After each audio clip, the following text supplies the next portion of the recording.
Welcome back to Cure for the Common Game. Today in deck number 636, we're going to go back in the Wayback Machine to Garza Zol, Play Queen. Now, funny story here. I did not realize, if you'll notice, the deck box has Gargazole. That's what I have been calling this card for, what is that, 2006 since it was printed. Didn't realize until I did the deck list that it was Garza. So I've been saying it wrong for like 15 years. Anyway,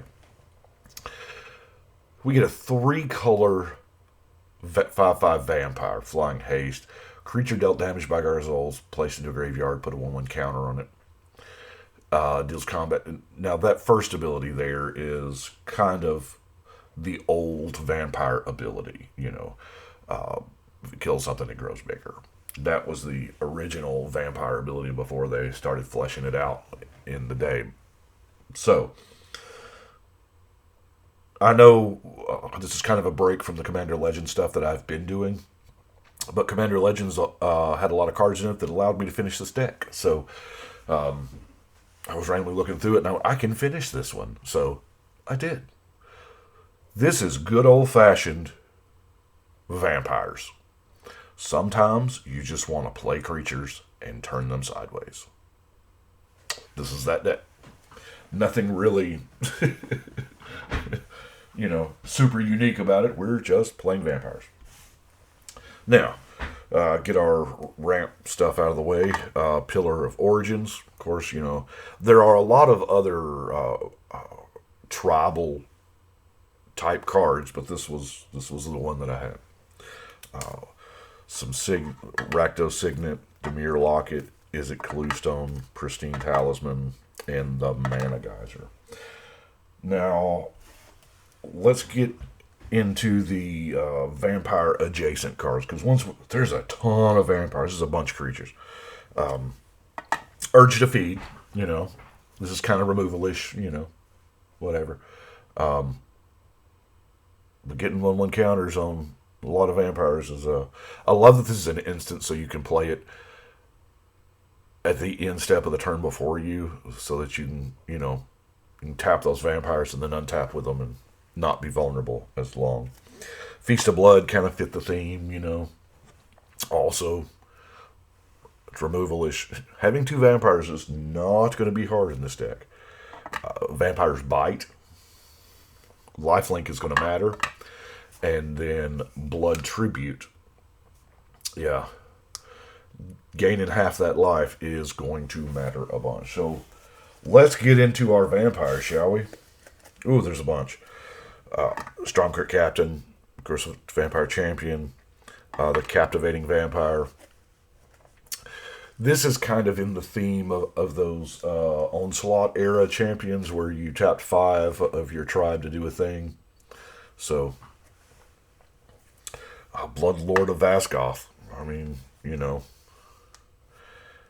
an opponent was dealt damage this turn, now, yeah, this would have been perfect. The Bloodthirst deck is perfect for like Pestilence and stuff like that.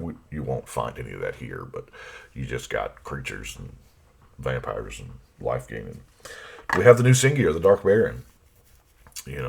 Creatures are going to die through the course of the game, so why not? Now that whenever the player loses the game, I don't know how often that's going to come up, but still, it's a cool card.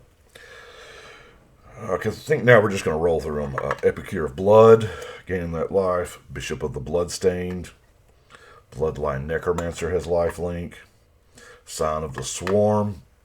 I guess that's a sub-theme here, is gaining the life, because that's just a theme that runs throughout vampires, Whenever you gain life, do a thing. In this case, you're putting a counter on it.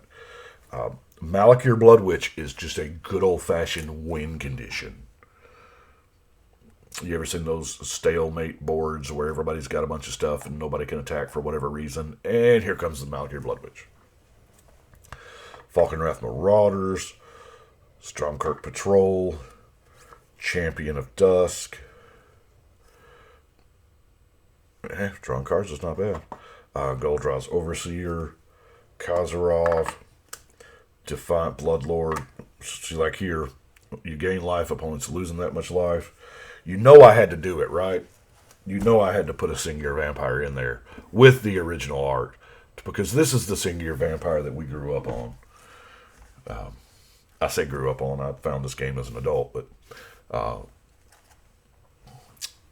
Elusive Tormentor, Havengold Vampire, Heirs of Strongkirk.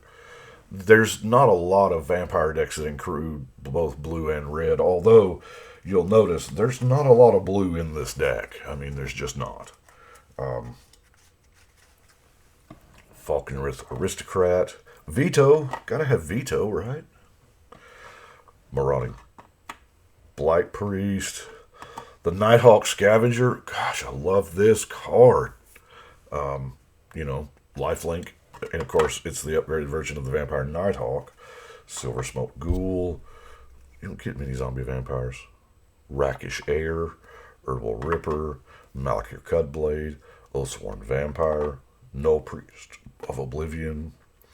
Gatekeeper of Malakir. Olivia's Bloodsworn. Child of the Night. With that lifelink going on. Bloodcrazed Neonate. Falconwrath Exterminator. Vicious Conquistador. Stormkirk Noble. Knight of the Ebon Legion. And Ravenous Vampire. Because why not? Now, just a few card draw cards. Torment, pretty much one of each color. Tormenting Voice, Painful Truce, and Divination. Yes, Divination. I know there's better cards, but yeah, Divination. With that many creatures, Relentless Assault was kind of if you're going to play creatures and turn them sideways and attack with them, getting a second attack step can sometimes mean eliminating a player. Or all the players, for that matter. Drain Power. Our commander is super expensive. And Drain Power doesn't see a whole lot of play. It sees a lot of play in, strategic decks that need to tap out your opponent or whatever. But, hey, let me borrow some mana this turn. All of it. So we got some removal. The first card I want to cover here is Fire Covenant, because this is probably one of, my favorite cards.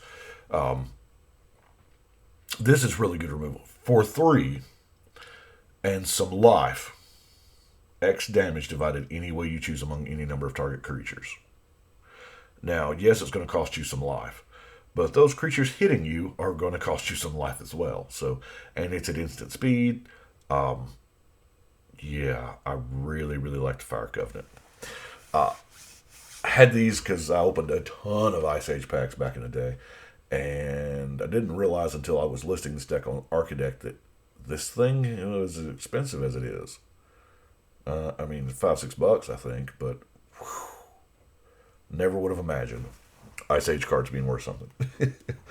A Braid.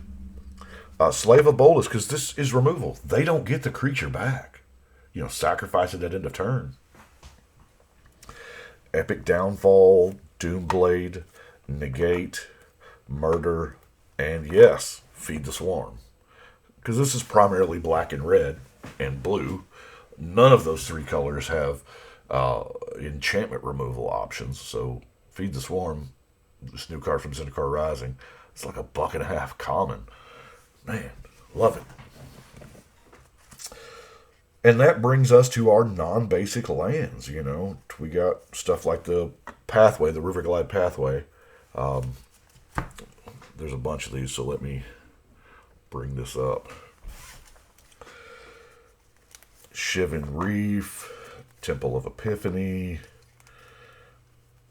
Dismal Backwater, Urbor Volcano, Cinder Barrens, Rakdos Guildgate, Swiftwater Cliffs, Dimir Guildgate, Bloodfell Caves, Evolving Wilds, Terramorphic Expanse, Rupture Spire, Path of Ancestry, Crumbling Necropolis, and of course our favorite, Command Tower, from the original Commander set. And that's it for Gargazal. I had this one for... It's been in that box for years. And as vampires would come out or happen, I would, just throw them in the box. And with Commander Legends, it finally gave me enough staples to where I could just, finish it out. So that is 636. We're going to call it done and put it over on the wall. I do appreciate y'all watching. We are...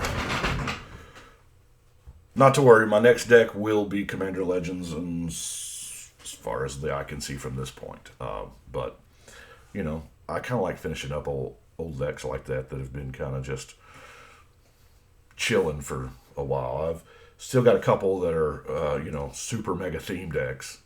Whew. I don't know how good they're going to be, but they are, me, once I commit to a theme, I commit to it to a fault. So, that's all I've got for today. I appreciate y'all watching. Y'all let me know what you think. But right now, we're going to shuffle and cut.